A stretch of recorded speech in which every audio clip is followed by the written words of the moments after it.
There's a version of you that only exists inside the company you work for. The one who knows how to escalate politely, who qualifies, adjusts, makes things agreeable, who leads stand-up meetings and nods even when disagreeing.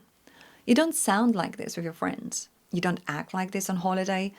But somehow, over time, this version of you has stopped clocking off and started following you home. Then it shows up in your perfectly edited WhatsApp messages, in how you explain your job to your partner, and how you speak to your own mother on the phone. Efficient and slightly over-edited. That's the power of corporate identity.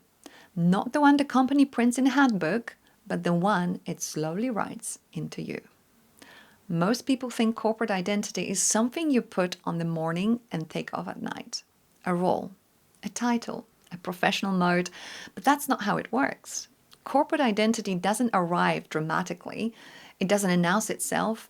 It settles in quietly through repetition. And by the time you notice it, it's no longer something you're performing. It's something you're using to decide who you're allowed to be. Welcome to the Escalation Podcast. I'm your host, Edita, and today we're talking about what happens when your corporate self becomes your dominant self, how it forms, why it's so effective in elite environments, and why it often outlives the role that created it. Corporate identity isn't your job title. It isn't your firm's logo, and it isn't whatever values they got framed in the lobby. It's internal. It's the version of yourself you build to survive and succeed in a very specific environment. Academics often call it organizational identification, when your sense of self blends with the institutions. In other words, where I work here becomes I am this.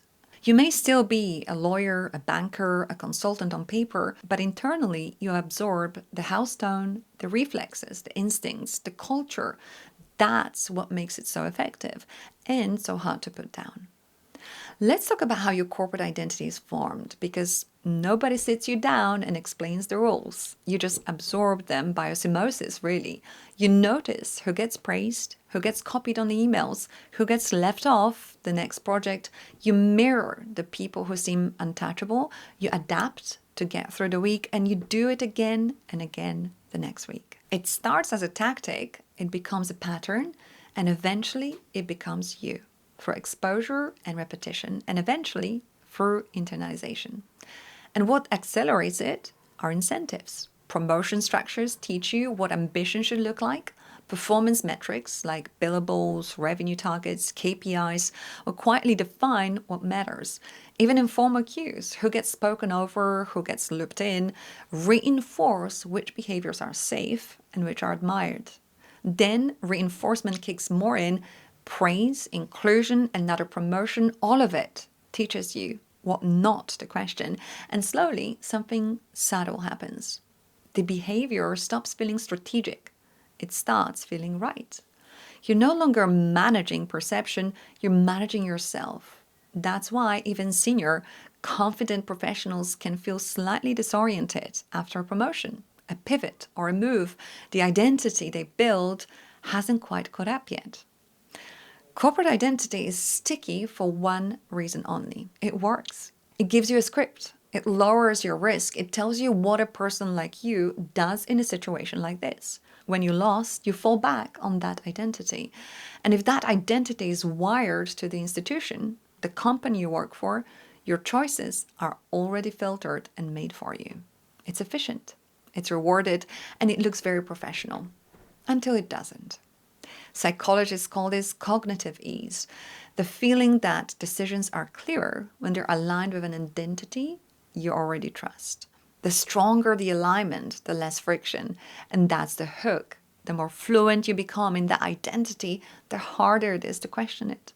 But when the working environment context shifts, or you do, things start to crumble. The language that once landed now sounds rehearsed. The certainty you used to have starts feeling flat.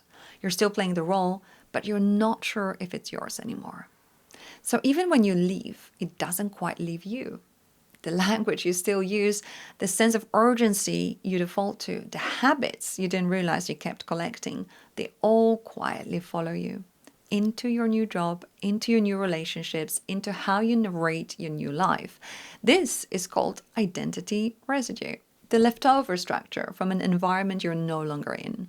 You see it clearly in the new hire from Goldman Sachs. That's not how we did this at Goldman, they say, monthly, sometimes weekly. You've changed roles, you're no longer at the firm, but the firm is still very much in you until it's overwritten or replaced or at least softened by something new. This gets even more complicated the more senior you are. You're rewarded for consistency. You're valued for being a safe pair of hands. You've built a reputation on being the kind of operator who doesn't flinch. But what happens when the business changes? When decisiveness starts to sound like rigidity and the habit of being right gets in the way of seeing clearly. That's the identity gap. You know how to do the job, but the version of you who used to do it best isn't the version that's needed here. Your corporate environment has changed and you need to catch up. And the hardest part is that you may be the last one to realize it, especially if the identity earned you status, stability, or self-worth. The more your reputation rests on that identity, the harder it is to update without feeling like you're undoing yourself. Corporate identity isn't inherently good or bad. It's a tool. It's like an armor, an architecture of your character, as I like to call it. But like any long-term structure, it needs maintenance, reassessment, sometimes quiet demolition. Your corporate identity isn't just your professional constraints, it's a self you've built. And it will keep running you until you pause to ask whether it still fits. The thought I want to leave you with is this. The version of you that succeeded where you are now won't be the one that takes you forward. At some point, you will outgrow your corporate self, and the risk won't be reinvention. It will be staying loyal to a story that no longer fits. Until next time.